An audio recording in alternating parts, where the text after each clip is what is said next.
Shalom and welcome to Tel Aviv University's newest initiative, a series of podcasts with our leading friends and supporters. Shalom everyone, welcome. It's our pleasure today to have you with us in a very special interview today with our good friend Asi Shmeltzer. Asi, hi, welcome. Thank you. It's good to be here. We're going to have some podcasts with our friends talking about their life, about their philanthropy, about their social involvement, and of course about their business as well. And I'm very honored to have you with us today. Asi, you are the chairman of the Shlomo Holdings Ltd., which is a large group, international group. We'll hear about it soon.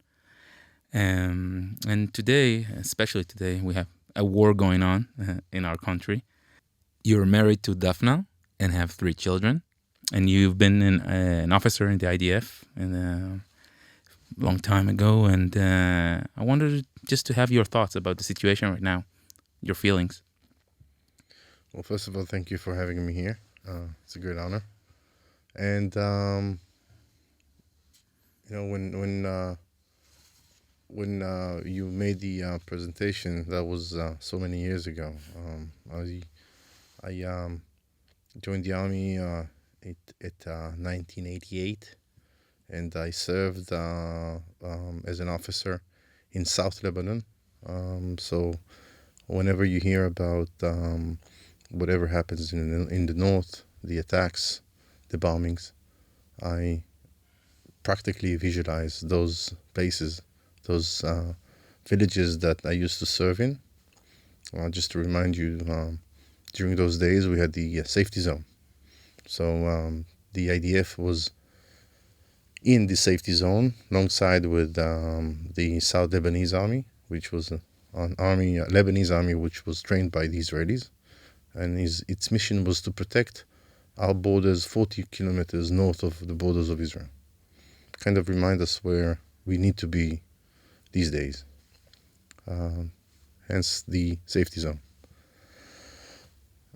Your question about my feelings today, I think it's very complicated to ask someone today because we went through a major change that happened not just ever since the 7th of October, even before that, with the judicial reform and the change of, say, attitude and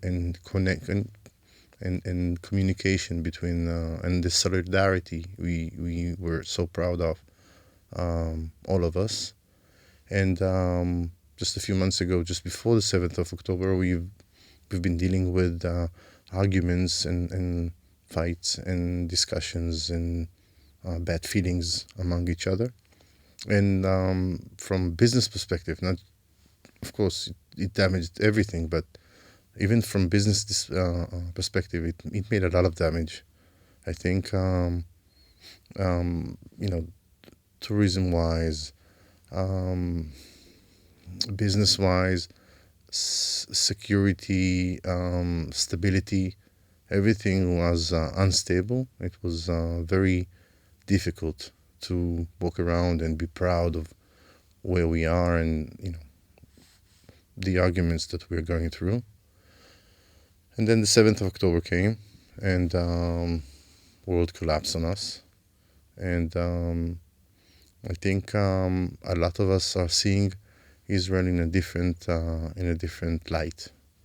And the security or the feeling of untouchable, or the strongest country kind of fade away, and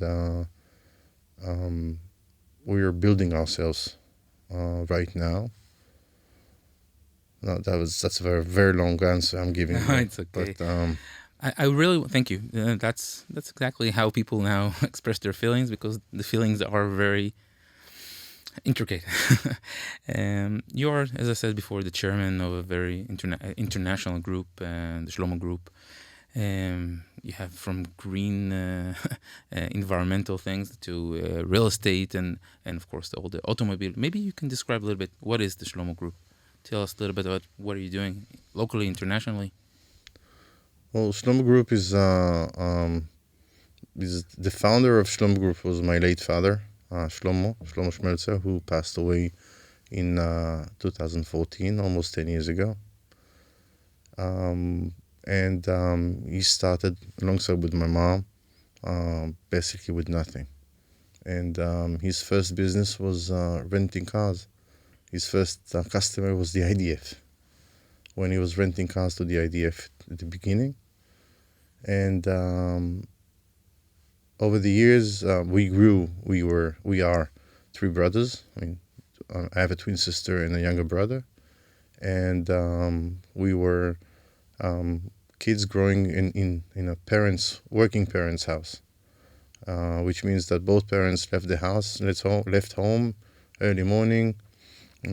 We used to be a key kid, when the keys were hanging on our necks, going back home at lunch.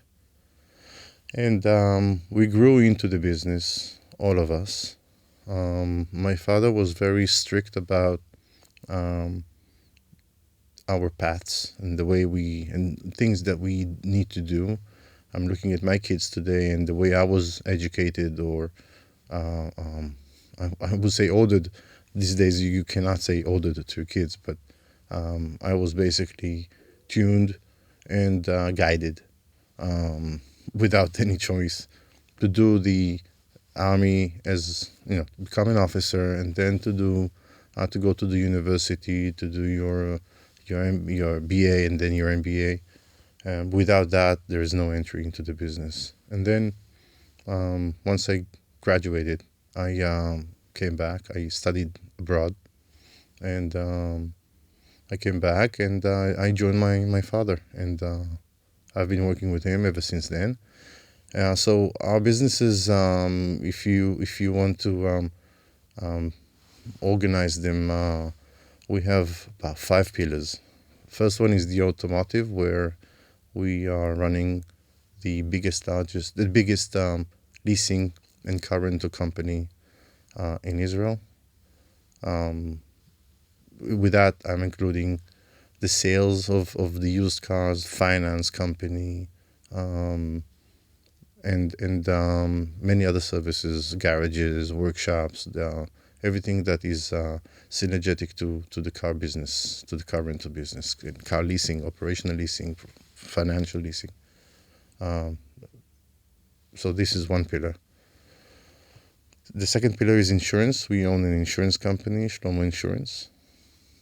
The third pillar would be shipyard. We own 35, almost 40% of the Israeli shipyard in Haifa, where we are actually building military patrol boats to the Israeli army and to foreign armies as well. Very interesting. Do you see an increase now? I mean, there's the bigger demand now because of the war? There is a demand. Well, the war is here, but the world is looking at these security and ways to defend itself. So yes, there is a lot of movement and awareness towards those needs. And within the shipyards, we have a private port. And next to Ashdod, I think, right? Or? No, that is in Haifa. Sorry, Haifa. The Israeli shipyard is located in Haifa, in between the Haifa port, which was privatized just a year and a half ago by the Indians, and the new port, which is operated by SIPG, the Chinese operator. So we are kind of in between, stuck. We have a small port, private one, and we're doing mainly grains and So basically, you're the only Israelis who own a port in that area. You have the Chinese and the Indians. In that area, yes, Right. we have two more ports or three more ports. One in Eilat, Yeah. with different sea, different area. One Yeah. in two in Ashdod. One is owned by a Swiss guy. Yeah. And the big Ashdod port belongs to the government still. So we do the port, and we have a cement. We import cement. We are the second largest cement importer to Israel. Other than Nesher is the biggest manufacturer, and we are the biggest importer. So that's the port and the industry. Our fourth pillar, if I'm not mistaken, is Afcon. It's an electromechanic company, company that public company with, say, more than 1,000 engineers dealing with everything that has to do with infrastructure and buildings. Our latest project, turnkey project, was the Mobile I-1 in Jerusalem. 2 years ago, we finished the Intel campus in Petah Tikva. We take a lot of pride. Right now, Afcon is building Intel's fabs, the microchips factories in Kiryat Gat. Afcon is doing basically everything that has to do with low voltage, high voltage, homeland security, air conditioning. If I'm not mistaken, I saw on the internet when I was researching, you also have a wind. That's something that Wind farm wind farm in a the place Golan. called Sarin in Gilboa, Male Male Gilboa, Gilboa. and Sirin, two locations. Altogether, we're looking at 23,000 megahertz, which 10 years ago, about 9 years ago when we started it, was considered to be a big wind farm. Now it's a relatively small one. What else? We have a real estate company purchasing real estates here and in Europe. That's an additional one. And you also operate with a car, right, in Romania, if I'm not mistaken. Yeah, we copy paste our know-how and our connections, and basically doing the same thing in Romania, operating about 10,000 cars for leasing and car rental in Romania as well. And yeah, that's about it. Oh, and one more thing, we are importing BYD cars into Israel. That's the electric cars, right? Electric cars. We are partnering with the Allied Group. So and BYD we started importing the electric full electric vehicles 2.5 years ago, and it's a huge success in Israel. Number one. Wow, amazing. Yeah, we're going to talk soon about the electric car and the future of transportation. But first, just an interesting question. You mentioned that the group is run by the family. So that's, in the university we have here in the Kohler Business School, we have a center for that Raya Strauss announced for family, businesses. And this is probably complicated to run a family run by a business. I know your mother is involved, your brothers, and just maybe share with us a little bit about that. I mean, is that something that you feel is natural, or? I think first of all, it's not easy. It might be and it can be complicated. First of all, my mom is still my mom is alive and healthy, thank God. Atalia, and she's kind of overlooking. So the mother goose is there. But we were brought up and educated to get along, and the education we received was that brotherhood and family comes before everything. And so if you're not busy in doing the math and looking at someone else instead of what you're doing, then all of us, by the way, are working in companies. We split our fields of responsibility. For each company I've mentioned, we have professional CEOs, so we act as chairmen. So, and all of us are responsible for some companies I mentioned before. And at the end of the day, it's second generation My father's death was a sudden death, so we were not prepared for that. And as long as everything is fine, and we have to make sure that everything is fine. Sounds like you're doing a good job in that. I mean, I Touch think wood. no, I think it's also exactly as you said. It's about believing. It's about getting ready to accept and to be together, and that's what I guess what you're doing.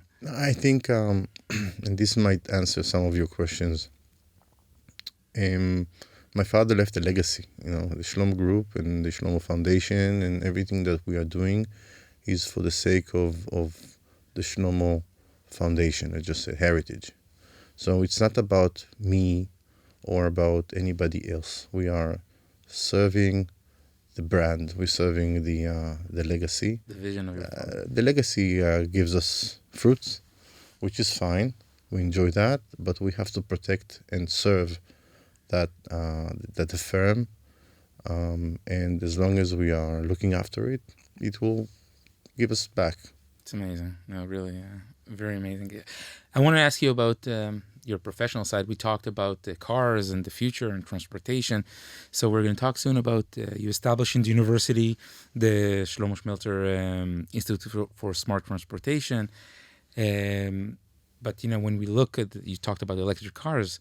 How do you see the future of transportation? And you rely a lot on transportation. What do you see? What do you envision in the future? In Israel, I think we are suffering from mass transportation. We do not have the tools, the means, or the right infrastructure for mass transportation of people. So we found ourselves stuck in traffic and too many cars. And I'm hopefully within the next decade we will enjoy undergrounds and trains that can actually carry big quantities of people. Just to put that in perspective, one railway track, one and single one that serves people, containers, military, everything that has to do with the train goes on one track. It's unheard of in any country. It's true they're building another one, but it will take many years, and until then we will still have to get stuck on traffic. As far as electric vehicles are concerned, I think at the end of the day we are the outcome of a decision made by the manufacturers.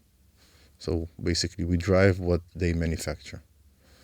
So the question is whether manufacturers will continue, or how big will the electric vehicles penetration into the automobile world will be. And I think there's no other alternative right now, at least not in the next 20 years. And of course, in order to protect the environment, many legislations, many rules of emission fines. So it basically forcing the manufacturers to manufacture cleaner cars, healthier cars. And the movement is there. We can see it in Europe. We can see it in the States. And I'm a strong believer in that field, that area, not just for cars, but for many other things that can be used for batteries. Yeah, they're talking about batteries. That is something that is the future, of course, for many fields, right? I mean, talk about airplanes or other ways of transportation, of course. That's Airplanes, just to give you an example, the taxi. The airplane, before it takes off, it's wasting about 5% of its fuel just by taxiing to the takeoff runway. And imagine if you can basically use the battery for that, and while you're using the engines to take off, you can basically use the wheels to recharge your battery. Same thing goes for landing. Yeah. So a lot of pollution saved. a lot of pollution saved. Still, the weight it will take some customers or some people off the plane. I mean, there's a trade-off for that. Yeah. But if you do not do that, then they're going to fine you. So this is where it comes into account. Interesting. So you mentioned before about the legacy. So part of the legacy that you did here in the university is the Shlomo Institute that I mentioned before. I would like to hear from you a little bit about your legacy, your father's legacy, and what do you do with philanthropy? I know you're doing a lot of things in Israel, not only here in the Tel Aviv University. We're doing a lot of things, a lot of good things for Israel, so for the people. Maybe you can mention some of the things that you're doing. So we are, as I said, we are thinking of the legacy of the group, and we're doing everything we can to preserve that and to give back. We are a private reporting company, so basically, although we are private, we are still reporting our results and donations. And the board of directors decided that we are going to put 2% of everything that we earn into a fund that will give back and donate. So, except for our cooperation in the university, which I'm very proud of, with the Shlomo Smart Transportation Institute, we have built a section at the Asaf HaRofeh at Shamir Hospital. Donated a full section. Wow. For kids. Wonderful. And that was one of the things that we did. We just signed 2 weeks ago with